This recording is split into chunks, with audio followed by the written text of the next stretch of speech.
Hello সকল শিক্ষার্থী বন্ধুরা, সবাই কেমন আছো? আশা করছি সবাই ভালো আছো। তো আজকে আসছি সপ্তম শ্রেণীর বাংলা যে অ্যাসাইনমেন্ট আছে, তো সেই অ্যাসাইনমেন্টটার আজকে সলিউশন নিয়ে। তো দেখতে পাচ্ছ তোমাদের অ্যাসাইনমেন্টটা এই যে এমন। তো এখানে লেখা আছে যে একটা চিঠি লিখতে হবে, আবেদনপত্র বা চিঠি। এই যে দেখো, বিষয়বস্তু অধ্যায়ে আবেদনপত্র বা চিঠি। তো দেখো, এখানে আমাদের একটা চিঠি লিখতে বলছে। মনে করো তুমি মাহিন বা মোহনা, তোমার খেলার সাথী সাজিদ কিংবা সাজেদা করোনা ভাইরাসে আক্রান্ত হলে তোমার মনের অবস্থা জানিয়ে বন্ধু নাফিসাকে একটি চিঠি লিখো। তো তোমাদের এই চিঠিটা আমি অলরেডি MS ওয়ার্ডে টাইপ করে ফেলছি, তোমরা এটা লিখবা। সো দেখতে পাচ্ছ, এটা হচ্ছে চিঠিটা। ওকে, সো চিঠিটা একটু আমি PDF করে নিছি।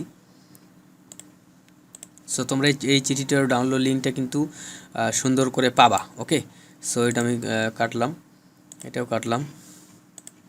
তো দেখতে পাচ্ছ আমি PDF লিঙ্কটা এখানে রাখছি, এই যেটা। সো দেখো, এইখানে কি বলা হয়েছে একটু যদি লক্ষ্য করো। দেখো, প্রথমে তো লিখবা, চিঠি সবাই লিখতে পারে। প্রিয় বন্ধু নাফিসা, তারপর আমার প্রীতি ও ভালোবাসা নিয়েও আশা করি আল্লাহর রহমতে ভালো আছিস। আমিও আল্লাহর রহমতে ভালো আছি। সম্প্রতি জানতে পারলাম আমার খেলার সাথী সাজেদা করোনা ভাইরাসে আক্রান্ত। খবরটি শুনে আমার মন খারাপ হয়ে গিয়েছিল, তবে আশার কথা এই যে ওর শারীরিক অবস্থা অনেকটা ভালো আছে। ডক্টরের পরামর্শ অনুযায়ী বাসাতেই ট্রিটমেন্ট নিচ্ছে। সাজিদ কিংবা সাজেদা, এখানে যারা ছেলে তারা সাজিদ দিবা, যারা সাজেদা তাই মেয়ে। ওকে, তো তারা সাজেদা দিবা, এটা তোমরা বুঝে যাবা। ওকে, আমি দুইটা দিয়ে রাখছি। সাজিদ বা সাজেদার পরিবারের সাথে কথা বলে বিষয়টি নিশ্চিত জানতে পেরেছি। তাছাড়া সাজিদ বা সাজেদার সাথে যোগাযোগ করেছি এবং ওকে সাহস দিয়েছি। শারীরিক ও মানসিক অবস্থা ঠিক রাখার জন্য বন্ধুকে ঔষধের পাশাপাশি পুষ্টিকর খাবার খাওয়ার পরামর্শ দিয়েছি। প্রথমে ওর অসুস্থতার কথা শুনে আমার মনের অবস্থা কিছুটা দুর্বল হয়ে পড়েছিল। পরবর্তীতে আমার পরিবারের সদস্যরা আমাকে সান্ত্বনা দিলেন এবং করোনা পরিস্থিতিতে নিজের শারীরিক ও মানসিক অবস্থা ঠিক রাখার পরামর্শ দেওয়ার পাশাপাশি বন্ধুর জন্য পরম করুণাময় মহান আল্লাহ তাআলার কাছে দোয়া করতে বললেন। আমার বন্ধু সাজিদ বা সাজেদার জন্য দোয়া করিস যেন খুব তাড়াতাড়ি সুস্থ হয়ে যায়। আর আমারও পরিবারের জন্য দোয়া করিস।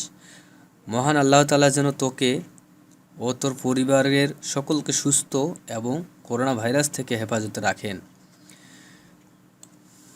ইতি তোর বন্ধু মাহিন কিংবা মোহনা। ওকে, সো দেখো, আমরা চিঠিটা সম্পূর্ণ মনে করো যে লিখে ফেলছি।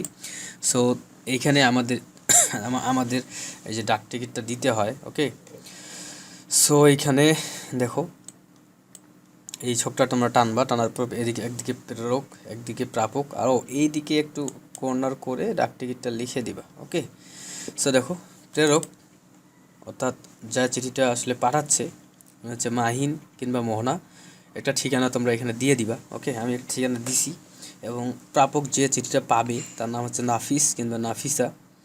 ওকে, সো এইখানে আমি একটা ঠিকানা দিয়ে দিছি, তোমরা এই ঠিকানাটা দিতে পারো কিংবা অন্য কোনো ঠিকানা দিয়ে দিবা এবং এই জায়গাতে ডাক টিকিটটা দিয়ে দিবা। এটা আমার স্মরণ নাই, সো তোমাদেরকে আমি দেখাচ্ছি এই PDF ফাইলটাতে।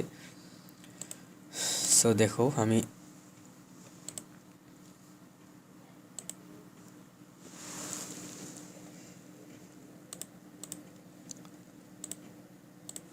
এই যে এই জায়গাতে দেখো, এই জায়গাতে একটা ডাক টিকিট দিয়ে দিবা। ঠিক আছে, এই জায়গায় একটা ডাক টিকিট দিয়ে দিবা।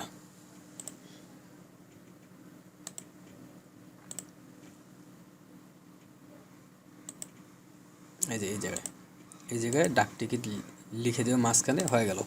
ওকে, তো যদি ভিডিওটি ভালো লাগে তাহলে অবশ্যই একটা লাইক দিবা আর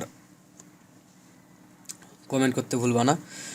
আর এর PDF ফাইলটাকে প্রথম কমেন্টে দেওয়া থাকবে, তোমরা চাইলে কিন্তু ডাউনলোড করে নিতে পারো। ওকে, তো আজকের ভিডিও এই পর্যন্তই। আল্লাহ হাফেজ।